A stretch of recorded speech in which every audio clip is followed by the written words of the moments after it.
మీనరాశి మీనరాశి వారికి ఈ వారం రోజుల కాలాన్ని మనము క్షుణ్ణంగా పరిశీలించినట్టయితే వ్యయస్థానంలో శుక్రాచార్యుల వారు ఉన్నారు, లాభస్థానంలో కుజుడు ఉన్నారు, షష్ఠ స్థానంలో కేతు ఉన్నారు.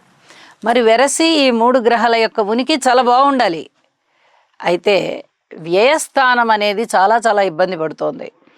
ధనము ఎక్కువగా ఖర్చు అయ్యే పరిస్థితి, స్థాన చలనం అయ్యే పరిస్థితి, దూర ప్రాంత ప్రయాణాలు చేసేటటువంటి పరిస్థితి, భార్యాభర్తల మధ్య ఐకమత్యం లేని పరిస్థితి, పితృవర్గరీత్యా ఉన్నటువంటి దోషాలు ఎవరి జాతకంలోనైనా ఉన్నట్లయితే కొంచెం ఇప్పుడు కూడా ఆ గ్రహాల యొక్క స్థితులు అదే విధంగా కనిపిస్తున్నాయి కాబట్టి ఇబ్బంది పడే పరిస్థితి.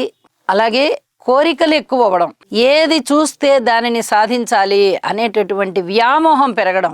నిజంగా విల్ పవర్ పెంచుకొని మీరు ఏదైనా ఒక కోరిక అనుకుని దాన్ని ఛేదించుకోవాలి మనము అనుకుంటే ఆ దారి వేరు. ఏది చూస్తే అదే కావాలి అనుకుని ఒక విధంగా ఒక పట్టుదలగా పెట్టుకున్నారంటే ఇప్పుడు అంతగా అనుకూలించే సమయము కాదు. కాబట్టి ఈ గ్రహాలన్నిటికీ కూడా స్తోత్రపారాయణలు చేయండి.